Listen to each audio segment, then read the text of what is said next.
So today on Straight Talk, I'm with Brian Robison, who is, Brian, good to see you, who's Go somewhere in on, Jeff. Texas. Thanks. How's it going? It's going well. Brian, I think you've retired from the cleaning and restoration industries, but I remember back in the day, yeah, you were a big player. I think you owned Dallas, right? Yeah, well, I was trying to take over the world, starting with, Sacramento, California, and Dallas, of course, just kind of moving my way through the metropolitan areas. But do you ever really retire from the cleaning business? I mean, I still got to clean my couch every once in a while if a kid throws up on it or a cat pees on it or something. So, at least I have the knowledge to back me up still. So I'm still Yeah, kind of. I've seen a lot of people try to get out, Yeah, and it's like this force that sucks them back in. I am not kidding. Yeah, But there was a small part of me that thought about getting back into it a little bit. Not the physical part, because the last 30 years of cleaning have completely annihilated my body. But maybe the marketing part or just being an owner, having it's crazy. yeah, so you spent 30 years with your company, Well, if you want to include my childhood, 8 years old family out there, my business. stepdad, they were one of the first owners. Actually, they owned the first franchise in Oakland, California. So that's kind of where Okay. I learned a lot of things in Oakland, California. But carpet cleaning was definitely one of them. So that was fun. And then you had two branches, California and Texas. I did, but I had that whole mini franchise thing that I was doing where I was just kind of releasing my brand or whatever to a bunch of guys and getting them work on the internet. So man, I was in a lot of cities when it comes to that. I mean, you have to kind of pick the bigger cities like Atlanta and things like that. I had Rochester, New York. I mean, I had a lot of little areas that I got into as far as promotions and advertising, which were helping other carpet cleaners. That was a big thing for me at the time. I was trying to revolutionize the carpet cleaning company or Hmm. business. A lot of guys were thinking I was just annihilating it because of the way I was doing it. So it's kind of a controversy, as you may or may not remember. But Some of so it, it's kind of everywhere. yeah, I remember we were at a seminar in Texas a few times, and I learned quite a few things from your perspective, and that was great. So yeah, a lot of history, and then we have social media. We've kept in touch there, and I think Right. that's how we actually met way back in the day. Yeah. But A so couple of so tell forums us, there, message boards or whatever. yeah, Another message place to be. boards, now Kind of now crazy. now groups, Right. social media. Yeah. My first, I guess technology banter, if you will. This whole Zoom thing's brand new to me. I'm an old school kind of guy too. But yeah, back in the day when those forums hit like that, I was all over them. So another thing people thought I might be a little crazy from, but what are you gonna do? Yeah, were you ever on the old Clean Facts bulletin board? I was on there a few times, yeah, but it was one of those things where I was on one or two so much that if I got on more, my wife was going to divorce me, right? Yeah. Uh, so I kind of had to limit myself after a while, and after a while, I kind of had to cut myself. Actually, I got cut off from a couple of boards. Just want to So, say, but I kind of so had to. now there's so many options out there, but back then, and you mentioned your threat of your wife, a lot Right, of cleaners got in trouble because they were mesmerized, they were drawn into these forums before social media, and right, they were so painfully slow. yeah. You had that The, dial-up internet.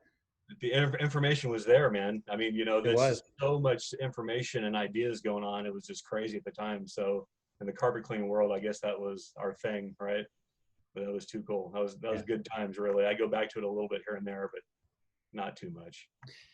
Well, I predict that one day you're going to get right back into this. So somehow because of that force of the industry. But Yeah, tell us most what you've been likely. doing since you kind of left the industry. Well, I kind of got out of the industry, right? Because I sold my company in California. That was my big one, Sacramento. That was Priority Carpet and Tile Cleaning. I sold that to a guy who was leasing it from me when I moved to Dallas and was starting the Dallas area. So I sold that, and at that point, I'm like, what am I going to do now? I got out of the Dallas area, and I kind of let everything kind of whittle away somewhat. So I thought, what am I going to do now? And my wife said, well, you like buying cars. So I was the guy buying a car every year, every 2 years. Loved buying it. I love the buying process. That's the sales guy in me, right? I love going through that whole negotiations and Yeah, I hate just that. I know the thing that most people hate, right? Like going to the dentist. I don't love going to the dentist, but it's like going to the dentist. You absolutely dread it. You just want to get through it, get your new car and go. But I love that whole process. Okay. So she said, if you like sell or buying cars, why don't you go try and sell some? So I did that for a while. Did that for about 7 years. So kind Well, of I imagine you moved up in the company a bit. Uh, Yeah, I mean a little bit, sure. I mean the first year or so, I was learning the business on the sales floor. After the first year, they made me a finance manager. So I was one of the top guys. Well, I was the top guy in the store for sure, but I was one of the Hmm. top guys in the area. Just because just the selling background helped me. You know what I mean? I'm doing it my entire life. So finance manager. Then I was a finance director. I was a new car director, which I absolutely hated. Just over the Yeah. new department of the store, and got back into finance. And then this whole pandemic thing hit, and I kind of self furloughed out of that. It was eating at me a little bit, a lot of it Well, stuff. yeah. I saw on your Facebook page your daughter's working there. She was for a while. Okay. She had Okay. started back, I want to say about 4 years ago.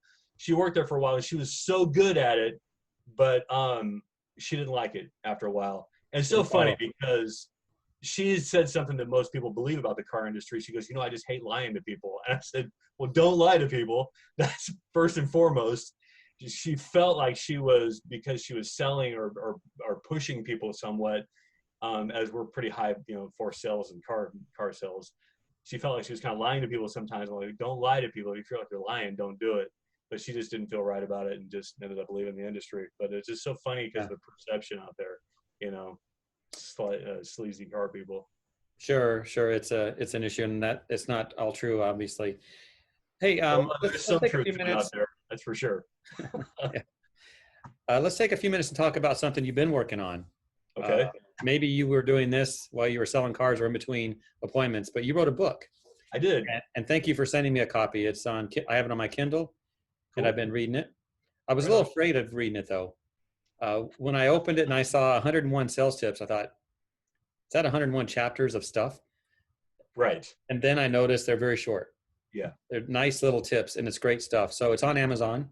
It's called 101 Sales Tips, Brian Robison. And underneath it says habits and attitude. That must be like the part of the Kind of title. a subtitle, I guess. Yeah. Just Yeah. kind of a description of it. I didn't want people to think that it was, actual, you know, techniques and getting in the book smarts and everything. It's really just about the habits you do every day and the attitude that you have towards it. And it's really all Yeah. the things to Yeah. remember.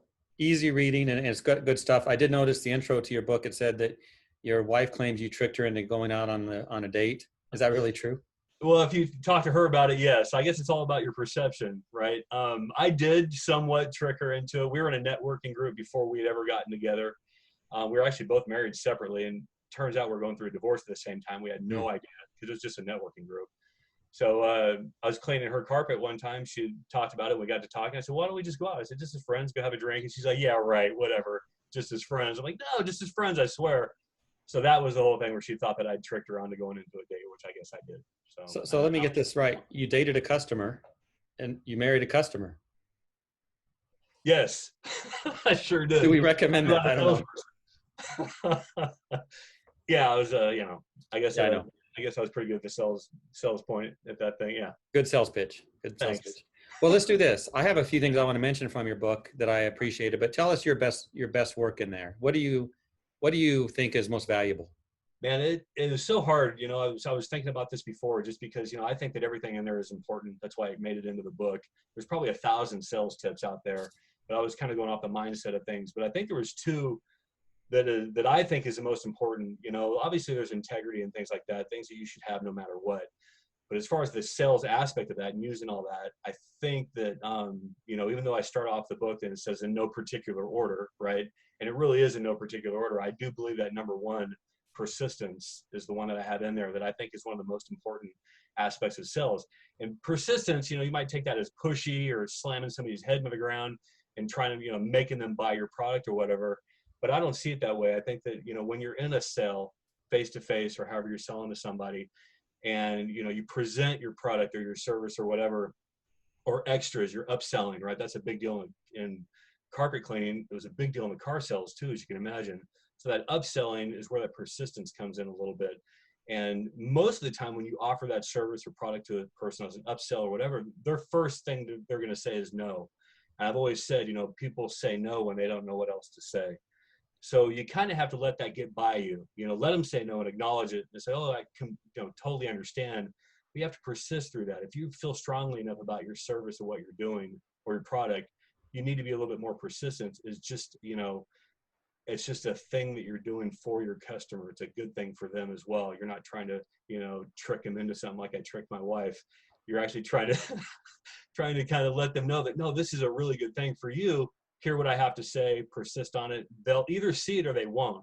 If they don't see it after a couple of times, that's fine. Let up. You don't want to try too hard, but you do want to persist through it, especially if it is something they need, like carpet cleaning. If somebody's carpet cleaning, I think they really do need to get the protection on the carpet, a Scotch Guard or whatever. If somebody's buying a car, I really think they need a warranty on their car, right? That's what I was selling. So that first time they go, no, I don't need any of that. I just want this. That's what most people say. If you don't kind of turn that around and kind of bring it back and go, well, that thing we were talking about, and persist through it, you're never going to make those sales. And that's where people fail, I think, the most. They stick to that one thing, sell it, you're done, you're out. Too afraid to kind of have a little bit of confrontation. I used to say in the car sales, if somebody's not getting mad at you a little bit, you're not doing your job. But at the same time, when they get mad at you afterwards, they're usually your best friend, because you need to be a good person about it. But they're usually happy about what happened, what trend, what happened during the process. So that's the persistence part of it. I think that's important. Yeah, that's good.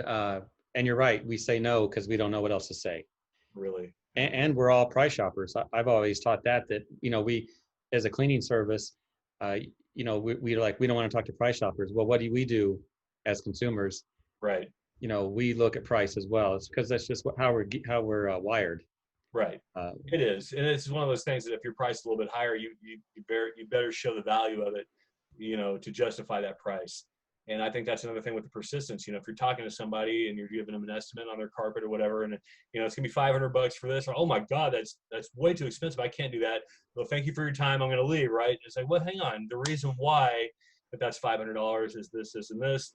That's where that persistence comes back in, and you're showing them the value on there, and the persistence shows that value. So I think it's a big deal. But yeah, I look at prices too. When I go online, show me the prices lowest to highest. You start at the bottom and work your way up, right? That's kind of the idea.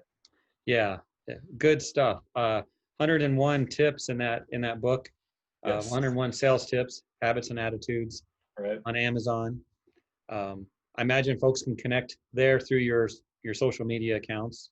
Absolutely. I mean, I've got author pages. I've got stuff on Amazon that they can find me on there, and links. You can find me on Facebook and LinkedIn, of course.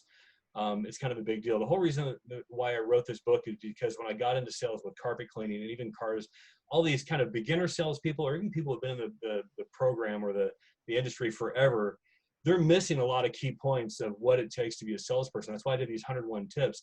And it's so funny because this relates to real life.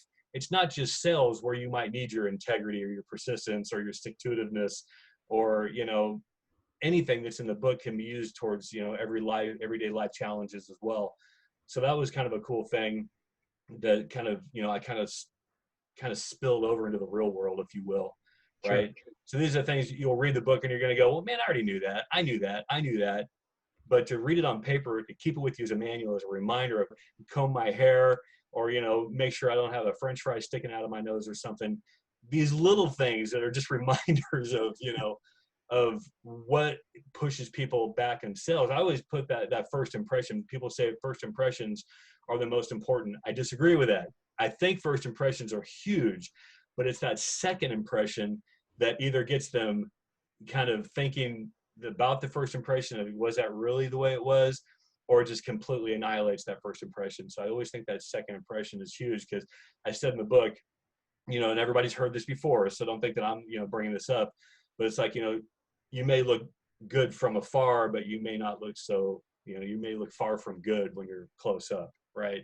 So, oh, that guy looks great. He looks handsome. He's a great salesman. He gets up and he's, half shaven, or, face is all messed up or something. And it's like, oh man, maybe I was wrong.